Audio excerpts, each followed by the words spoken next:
अंधेरा सोने वाला है, सवेरा ढूंढने वाला, सवेरा होने वाला, सवेरा होने वाला है।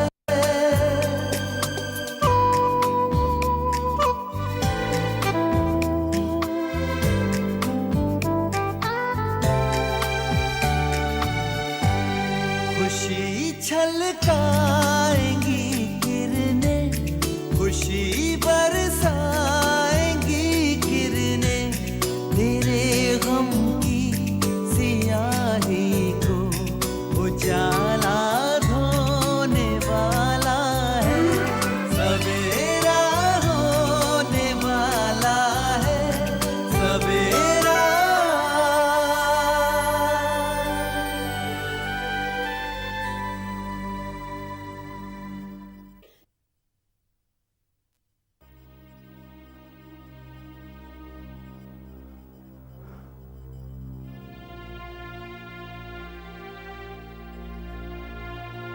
अकबर,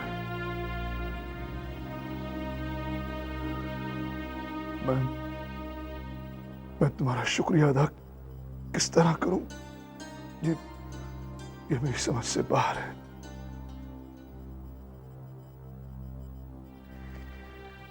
तुम्हारा शुक्रिया अदा करने के लिए मेरे पास अल्फाज नहीं है। इसकी कोई जरूरत नहीं है हमेशा, क्योंकि शुक्रिया दोस्तों का अदा किया जाता है, और मैं ना तुम्हारा दोस्त हूं ना ही खैर खा। अकबर, मैं जानता हूं तुम इस वक्त किस दौर से गुजर रहे हो। छोटी हमदर्दी मत जताओ तुम। तुम्हारी वजह से, सिर्फ तुम्हारी वजह से आज शगुफ्ता आजाद घूम रही है। अदालत ने उसे बाइज्जत बरी कर दिया, सिर्फ तुम्हारी वजह से। उस वक्त मुझ पर क्या गुजरी इसका अंदाजा नहीं है तुम्हें। मुझे अपने गुस्से पर काबू न रहा और मैं तुम्हारे घर पहुंचा तुम्हें सबक सिखाने, लेकिन अफसोस तुम घर पर मौजूद नहीं थे। लेकिन देखो, ऊपर वाले की लाठी बेआवाज होती है, लेकिन अफसोस कि तुम्हारे गलतियों का, तुम्हारे गुनाहों का खमियाजा तुम्हारी बीवी को भुगतना पड़ रहा है। जितनी हमदर्दी मुझे उससे है, उससे ज्यादा नफरत मुझे तुमसे है। शायद तुम सही कह रहे हो अकबर, मगर आज जिन हालात में तुमने मेरा साथ दिया है, भले ही ना चाहते हुए, वो काबिल तारीफ है। मैं ताउम्र तुम्हारा शुक्रगुजार रहूंगा। अगर तुम्हारे दिल में मेरे लिए जरा सी भी जगह है तो तुम मुझे माफ कर दोगे। मुझसे माफी नहीं मांगो हामिद शाह। अगर माफी मांगनी ही है तो अपनी बीवी से मांगो। तुमने उस मासूम को धोखा दिया है, तकलीफ पहुंचाई है तुमने उसे, उस शगुफ्ता की खातिर। और तुम्हें शगुफ्ता ने क्या दिया? क्या दिया उसने तुम्हें? उसकी वजह से तुमने अपना सब कुछ खो दिया है। अपना नाम, अपनी इज्जत, अपना मर्तबा, अपना वकार, अपनी शोहरत, सब कुछ खो दिया तुमने। शगुफ्ता का केस लड़के तुम्हें क्या मिला? रुसवाई, बदनामी। उस लड़की की वजह से हामिद शाह तुमने अपना सब कुछ दांव पे लगा दिया, अपनी जाती जिंदगी दांव पे लगा दी, ईमान दांव पे लगा दिया। खैर, ये तुम्हारा जाती मामला है, मुझे इसमें दखल नहीं देना चाहिए। मैं तो सिर्फ इतना जानता हूं कि वो लड़की मेरे अब्बू की कातिल है और इस वक्त वो आजाद घूम रही है। अकबर, शगुफ्ता ने तुम्हारे अब्बू का कत्ल नहीं किया, ये बात मैं अच्छी तरह से जानता हूं। हामिद शाह, बहरहाल इस वक्त और इस जगह मुझे तुमसे कोई बहस नहीं करनी है।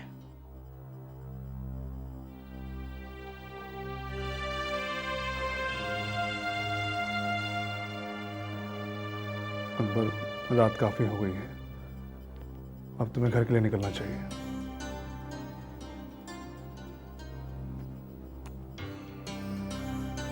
हो सके तो मुझे माफ कर देना।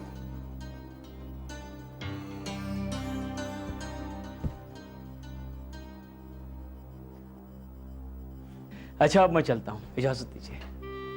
अरे अरे आप लेटे रहिए, आप लेटे रहिए, आपको आराम की सख्त जरूरत है, प्लीज। माफ कीजिएगा अकबर साहब, हमारी वजह से आपको काफी तकलीफ उठानी पड़ी।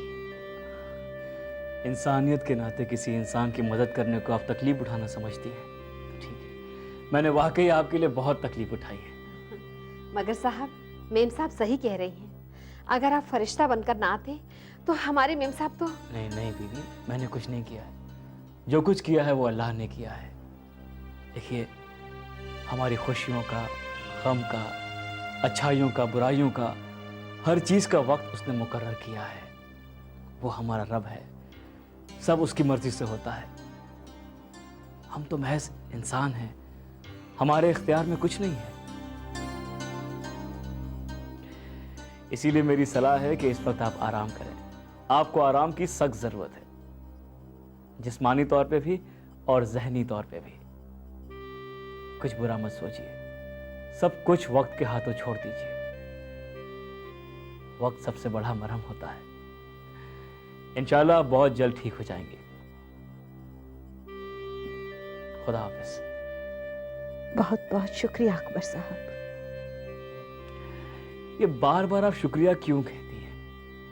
अच्छा ठीक है, आपको शुक्रिया अदा करना ही है ना, तो कीजिए, लेकिन ऐसे नहीं। आप मुकम्मल तौर पे ठीक हो जाइए, उसके बाद मैं आपका शुक्रिया कबूल करूंगा। अब मैं चलता हूं, खुदा हाफिज।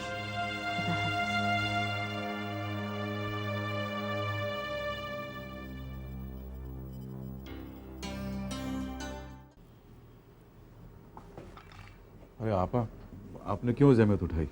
तसीन को कह दिया होता चाय लाने के लिए। क्यों तसरीन को कह दिया होता? क्या ये घर मेरा नहीं है? कैसी बातें कर रही हैं आप? मेरे कहने का मतलब है कि आप। ठीक है, ये ले चाय पी। बस तसरीन निकाह के लिए हाँ कह दे, फिर देखना कैसे ऐश करती है। मैं भी खुद यही चाहता हूँ आपा कि तसरीन जल्द से जल्द इस निकाह के लिए रजामंदी दे दे बस। पर आफ्ताब, हम इसे राजी कैसे करेंगे? यही फिक्र तो मुझे खाई जा रही है। कहीं उसे खबर लग गई कि आप उस लड़के को तसरीन से निकाह करने के लिए ऑस्ट्रेलिया से यहाँ आई हैं तो। पर रेहान को तो तसरीन बहुत अच्छी लगी है। बस अब जो कुछ करना है इसे ही करना है। किसे क्या करना है भूपी जान? हम लोग कह रहे थे कि रेहान मुंबई घूमना चाहता है, तो क्यों ना तुम उसे घुमा दो? नहीं भूपी जान, मुझे कहीं नहीं जाना। कैसी बातें कर रही हो तसरीन? रेहान हमारे मेहमान है और हमारा फर्ज बनता है कि मेहमान का पूरा पूरा ख्याल रखें। मगर अब्बू, मेरा बिल्कुल भी मन नहीं है। मगर मेरा मन है। आज आप अपने साथ हमें जरूर सैर कराने लेकर जाएंगे। मगर रेहान। अगर मगर कुछ नहीं। सुबह की ताज़ी हवा आपकी सेहत के लिए कितनी मुफीद है, आपको इस बात का अंदाजा नहीं है ना अंकल? और आप किस कदर मुझे बोर कर रहे हैं, इस बात का शायद आपको अंदाजा नहीं। आप यही सोच रही हैं ना कि हमने दुरुस्त फरमाया? जी जी। चलिए, आप एक काम कीजिए, जल्दी से गुस्ल वगैरह करके तैयार हो जाइए। मैं भी 2 मिनट में तैयार होके आता हूँ। Okay okay uncle. जाओ बेटा, तैयार हो जाओ। Come on please. जाओ बेटा। जी अब्बू।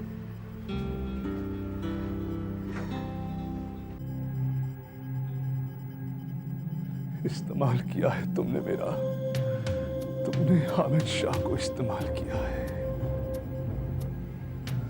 और मैं तुम्हारे झूठ और फरेब में फंसकर अपनी जिंदगी को बर्बाद कर बैठा, अपने लिए मुश्किलें बनाता चला गया। मैं अपनी नजरों में, अपनी बीवी की नजरों में गिर गया।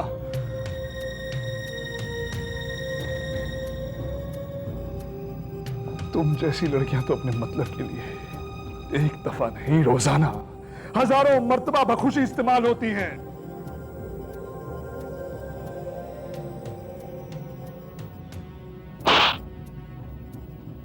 उठो शगुफ्ता, चाय पी लो।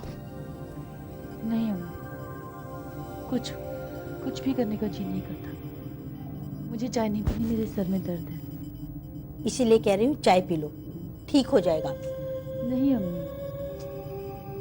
शगुफ्ता, जो बीत गया उसे ख्वाब समझकर भूल जाओ। नहीं अम्मी, इतनी आसानी से कैसे भूल सकती हूँ मैं? हामिद से मोहब्बत करती हूँ, उन्हें इस तरह नहीं खोना चाहती। शगुफ्ता, तुमने हामिद के साथ मोहब्बत का झूठा नाटक अपने आप को सजा से बचाने के लिए किया था। वो मकसद पूरा हो गया है। अब इन फिजूल जज्बात में पड़े रहने की कोई जरूरत नहीं है। अब तुम अपने मुस्तकबिल के बारे में सोचो। तुम यहाँ एक बहुत बड़ी हीरोइन बनने आई हो और तुम्हें वही बनना है। हामिद को खोने का गम करने की कोई जरूरत नहीं है। मैं चाहती हूँ कि तुम एक बहुत बड़ी हीरोइन बनाओ।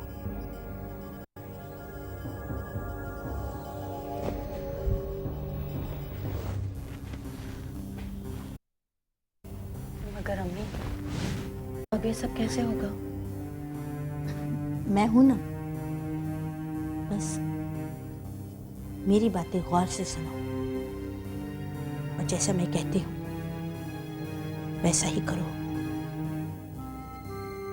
तुम ये पब्लिकली अनाउंस कर दो कि तुम अफजल खान की नाजायज बेटी हो। क्या?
अभी तक ये लोग हॉस्पिटल से नहीं लौटे।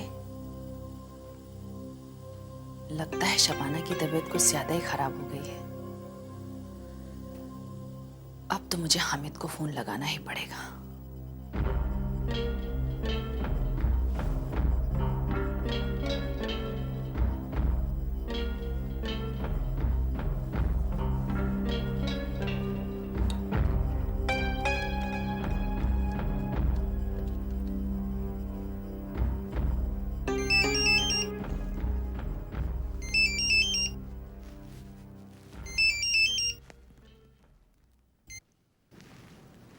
हेलो। हेलो हामिद, बेटा तुम लोग कहाँ हो? मैं अभी अभी सोकर उठी, घर में कोई नहीं था तो मैं घबरा गई। आप बखूबी जानती हैं हम कहाँ हैं अम्मी। नहीं हामिद, मुझे लगा कि हम तफरी के लिए गए और सुभद्रा भी हमारे साथ है। क्यों अम्मी? अम्मी जानबूझकर अनजान बनने की कोशिश मत कीजिए और ये अजीबोगरीब हरकतें करना बंद कर दीजिए। मैं बच्चा नहीं हूं अब। नहीं हामिद, मैं सच कह रही हूँ, मुझे कुछ भी पता नहीं। अच्छा ये बता, तू इस वक्त कहाँ है? अस्पताल में हूं। या अल्लाह, तेरी तबीयत तो ठीक है? तबीयत शबाना की खराब है अम्मी। क्या? शबाना की तबीयत? क्या हुआ उसे? मिसकैरेज हो गया है। आखिर फतेह का सेहरा इस बार मेरे सर ही आया शबाना। अब वो दिन दूर नहीं जब मैं तुझे इस घर की सफाई हस्ती से मिटा न दूं। हामिद, ये क्या कह रहा है बेटा तू? हमल जाया हो गया? ये कब हुआ मेरे बच्चे? जब आप ऊपर अपने कमरे में आराम और सुकून की नींद ले रही थी, तब सुभद्रा ने आपको आवाजें लगाई थी, दरवाजा भी पीटा था, लेकिन आप सोने का नाटक कर रही थी। नहीं हामिद, मुझे इस बात का कतई इल्म नहीं है। ये तुम्हारा वहम है बेटा। बहरहाल जो होना था वो तो हो गया। अब मैं इस सिलसिले में आपसे कोई बहस नहीं करना चाहता। अच्छा ये बता, तुम लोग इस वक्त किस हॉस्पिटल में हो? मुझे वहां आना है। आपको यहाँ आने की जरूरत नहीं है अम्मी। और वैसे भी आप रात को इतना सोई हैं कि आपको थकान हो रही होगी, बदन दर्द हो रहा होगा आपका। इसलिए बराए मेहरबानी आप आराम फरमाएं, वरना कहीं आपकी तबीयत नासाज हो गई तो आपको और तकलीफ उठानी पड़ेगी। हामिद,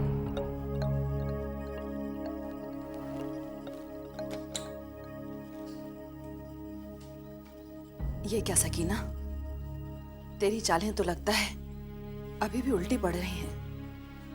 हामिद भी बागी ना हो जाए। कोई बात नहीं सकीना बेगम, बेटा कहाँ भागा जा रहा है?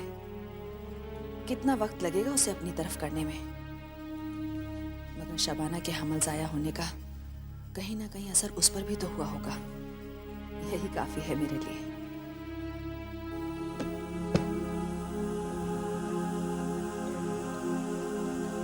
डॉक्टर साहब, आखिर ये कब तक यूं ही इसी हालत में पड़े रहेंगे? देखिए, मैं आपके जज्बात को और आपकी ज़हनी हालत को मैं समझता हूँ, लेकिन आप हौसला रखिए और खुदा की ज़ात पर भरोसा रखिए, क्योंकि इनकी हालत में अभी तक कोई तब्दीली नहीं आई। मेरे तो समझ में नहीं आता कि कोई दवाई इन पर असर क्यों नहीं कर रही। डॉक्टर साहब, इन्हें इस हालत में देखकर मैं बहुत परेशान रहती हूँ। मेरी तो कुछ समझ में नहीं आ रहा। प्लीज आप कुछ कीजिए, इनके टेस्ट वगैरह जो भी कराने करा लीजिए, मगर इन्हें जल्द से जल्द होश में ले आइए। जो भी टेस्ट करवाने थे मैं करवा चुका हूँ और उसकी रिपोर्ट भी लेकर आया। रिपोर्ट तो नॉर्मल है ना? मिसेस खान, नॉर्मल तो नहीं है, मगर ऐसी भी नहीं है कि आप परेशान हैं।